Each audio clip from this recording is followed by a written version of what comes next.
안녕하세요. 리필가이 허선영입니다. 오늘도 여러분들께서 궁금해하시는 부분들 설명드리고자 이렇게 앞에 섰습니다. 근데 사실은 오늘은 궁금해하시는 부분을 설명드리려고 선 건 아니고요. 제가 되게 감명 깊게 읽었던 책에 대해서 간단하게 설명드리려고 이렇게 카메라 앞에 섰습니다. 지난번에 제가 그 금수저와 흑수저, 리필가이는 금수저로 태어났는지 흑수저로 태어났는지, 예, 그런 부분에 대해서 궁금해 하셨었기 때문에 그거에 대해서 설명드렸는데, 사실 제가 그 금수저 흑수저 논쟁에 대해서 모르겠습니다. 그 부분하고 약간 연결되는 얘기일 것 같은데요. 근데 그러면서도 동시에 제가 굉장히 감명 깊게 되게 뭔가 이렇게 많은 걸 느끼고 깨달았었던 책 한 권에 대해서, 예, 그 설명을 드리겠습니다. 제가 시오노 나나미 우리나라에서 굉장히 인기 있는 작가입니다. 일본 여성 작가고, 일본 여성 작가인데 이탈리아 남자하고 결혼해서 아들도 작가입니다. 굉장히 미남이고 약간 그 동서양의 그 장점이 이렇게 아우러진 이렇게 굉장히 멋진 외모의 또 아들도 있습니다. 예. 어쨌든 근데 이 시오노 나나미가 굉장히 대중적인 작가고 사랑도 많이 받는 작가고 작품의 깊이도 있고 굉장히 독특한 관점으로 세상을 바라봅니다. 예. 근데 이분이 쓰신 책 중에서 바다의 이야기, 바다의 이야기인가 베네치아에 대한 얘기입니다. 근데 바다의 상인 이야기인가? 제가 제목은 다시 정확하게 한번 알아보겠습니다. 그리고 사실은 제가 이 책에서 제가 읽었던 그 문구를 찾아내기 위해서 다시 책도 샀습니다. 근데 그 문구를 찾아내진 못했는데, 결국 이 시오노 나나미가 쓴 베네치아인 이야기, 바다의 이야기, 바다의 상인 이야기, 이 베네치아 상인들에 대한 이야기, 이제 서문에 이런 내용이 나왔던 걸 기억해요. 어떤 내용이냐면요, 이 내용이 되게 감동적이었는데, 베네치아에 몰려든 사람들은 어떤 그 훈족의 침입을 피해서 갯벌로 모여든 사람들이었다는 겁니다. 갯벌로 모여든 사람들이라는 얘기는, 이 갯벌은 사실은 어떤 경작물이 없어요. 굉장히 척박한 환경으로 몰려든 겁니다.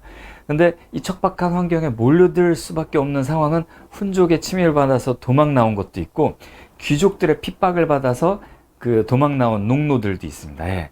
그러니까 귀족들은 토지 기반의 경제입니다. 토지에서 경작물이 나오고 그 나온 경작물이 이제 농노들이 재배한 건데 거기서 계속 세금을 걷어가죠. 그렇죠? 그래서 그걸로 이제 귀족들이 부유해지지만 농노들은 가난해지고 힘들어지는 그런 세상입니다. 예. 그래서 농노들 또는 그냥 일반 시민들 또는 뭐 어쨌든 핍박을 피하거나 훈족을 피해서 모여든 사람들이 베네치아에 모였습니다. 그래서 여기에는 평등한 사회였습니다. 그래서 공화국이 탄생했다. 베네치아는 귀족의 핍박을 피해온 사람들이 모여든 사회였기 때문에 평등한 공화국이 탄생할 수 있었다. 1번입니다. 두 번째는, 그리고 토지 기반의 경제가 아니라 베네치아에서 나는 건 소금밖에 없어요. 바다이기 때문에, 갯벌이기 때문에 토지에서 나오는 생산물이 없었기 때문에 무역을 통한 가상경제, 무역경제를 만들 수밖에 없었다.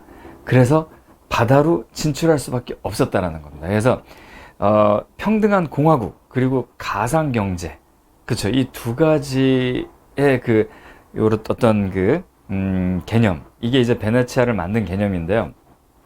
저는 이 부분을 읽으면서 나의 삶하고 굉장히 비슷하다, 저의 삶하고 굉장히 비슷하다라고 그 책을 보면서 느꼈습니다. 베네치아인들의 삶이 어떤 거냐면은, 이 베네치아가 어떤 토지를 물려받지 않은 사람들, 토지가 없는 사람들이 와서 만들었기 때문에 저의 삶하고 비슷한 거죠. 저희 아버지는 건물주도 아니셨고 토지를 갖고 계신 것도 아니고, 어떤 뭐 사업체를 물려주신 것도 아니고, 저는 그냥 의사 면허 하나, 그리고 이제 그 대출을 받아서 이제 병원을 시작을 했습니다. 예. 그렇게 이제 제 경력하고 이런 걸 모아서, 그러니까 어떻게 보면 제가 물려받은 유형의 자산이 없었습니다. 그렇기 때문에 이제 병원을 하면서 이제 고객님들을 정성껏 모시고 이제 꿈물을 이렇게 조금씩 성장을 시켜왔습니다. 예. 그래서 그런 부분에서 되게 비슷한 것 같고요. 무역을 통한 가상경제라는 이 개념도 사실은 이제 토지 기반의 경제에서 만들어지는 그런 유형의 자산이 아니라, 우리가 오늘 하루를 열심히 삶으로써, 저의 삶이 하루를 열심히 삶으로써 고객님들께 정성껏 이제 시술을 해드리고 만족을 드림으로써 이렇게 그 삶을 영위한다라는 거. 이게 되게 베네치아하고 되게 비슷하다는 느낌. 그리고 베네치아가 닮은 게 사실은 우리나라도 그것과 굉장히 많이 닮아 있지 않습니까? 우리나라에서 석유도 안 나오고, 잉여 생산물이 막 생길 정도의 막, 아주 경작물이 많이 생산되지도 않습니다. 그렇기 때문에 우리도 무역을 통해서, 수출을 통해서 우리나라가 이렇게 버티고 있는 거죠. 그렇죠?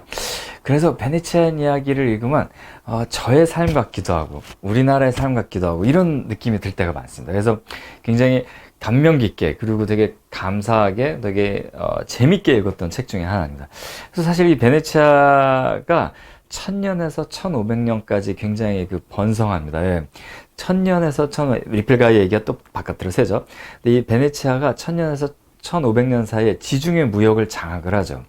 지중해 무역을 장악을 하기 때문에 이제 그 굉장히 그 이윤을 많이 남기죠. 그러니까 지난번에 설명드렸던 것처럼 동방의 향신료, 뭐 말레이시아라든지 인도나 뭐 이제 그 동아시아 지역에서 생산된 향신료와 실크 뭐 이런 것들이 도자기도 포함되어 있겠죠. 근데 도자기는 좀 운반하기가 어렵지 않습니까? 근데 향신료는 부피가 작고 건조화 시키면은 굉장히 나무, 차, 뭐 이런 거, 계피, 정향, 육두 이런 것들은 다 건조하면은 작고 부패하지 않는, 그리고 가벼워서 굉장히 그 수송하기도 쉽고 그런 고부가치 상품입니다. 옛날로 치면 반도체 같은 거죠.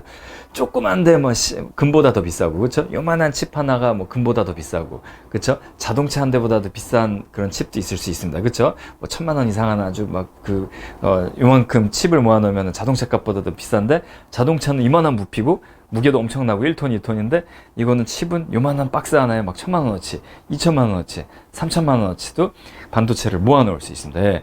그만큼 고부가치 상품이었던 거죠. 그렇죠? 옛날에 반도체라고 생각하시면 되겠네요. 그렇죠? 동아시아에서 생산된 반도체가, 그렇죠? 육두, 정향, 계피, 뭐 이런 향신료들, 후추 이런 향신료들이 실크로드를 타고 가서 이스라엘이나 그 지중해 동부 연안에 있는 텔아비브, 뭐 또는 에티오피아의 카이로 이런 그 해안 도시들에 내려지면은 그거를 이제 배를 이용해서 베네치아인들이 이동을 시켜서 100배 정도 또는 뭐 100배 이상이었다고 해요.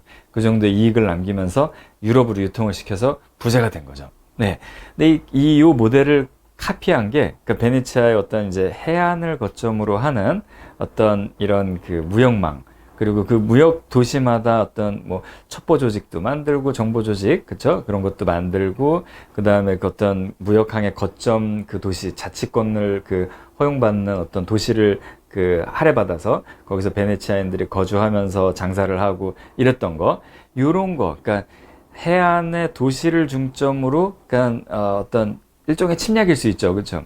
그 육지의 토지 기반 경제를 기반으로 하는 어떤 그런 이제 제국들, 그런 옛날 스타일의 그 동방의 제국들은 토지를 넓혀야만 부자가 되고 그렇기 때문에 침략 전쟁을 해야 되지만, 베네치아인들은 침략 전쟁을 할 필요가 없어요. 거점 도시 하나, 항구의 거점 도시에 또 자치구 하나만 있으면 거기를 통해서 엄청난 부를 모을 수 있기 때문에 굳이 침략 전쟁을 할 필요 없고 무역권만 따내면 되는 겁니다. 그래서 이렇게 해서 지중해 무역을 만들었는데, 이게 어느 순간 이제 그 콘스탄티노플 함락과 함께 지중해 무역이 그 시대가 이제 주저앉게 되죠. 예, 가라앉게 됩니다. 이제 더 이상은 그 이스탄불 쪽에서, 즉 그 터키 쪽에서 무역을 원치 않습니다. 예, 무역이 막히면서 이제 대서양 시대로 넘어가는데, 이때 이렇게 항구를 거점으로 해서 무역 그 거점으로 해서 여기에서 부를 축적하는 그 시스템, 이거를 카피해 간 게 처음에는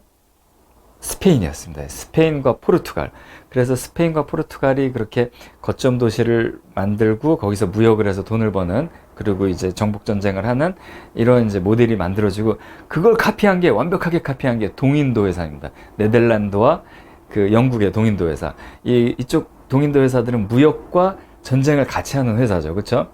그래서 그쪽으로 그 동방으로 가서 각 뭐 싱가포르라든지 또는 뭐 말레이시아라든지 또는 홍콩이라든지 또는 뭐 필리핀의 여러 도시들 또는 해안 도시들을 거점으로 자기네 그 거점 도시를 만들고 자치구를 만들고 자기네 법이 적용되는 자치구를 만들고, 이렇게 해서 제국주의 영토를 넓히는 그 과정을 이제 펼치게 됩니다. 그래서 근데 그런 게 이제 이어진 게 이제 지금 현재 미국이죠. 미국은 이제 그런 영국의 시스템을 그대로 카피해서 항구, 그쵸?를 거점으로 미국의 어떤 힘을 그렇게 투사할 수 있는 어떤 그런 뭔가를 만들어 놨죠. 네트워크를 만들어 놨죠.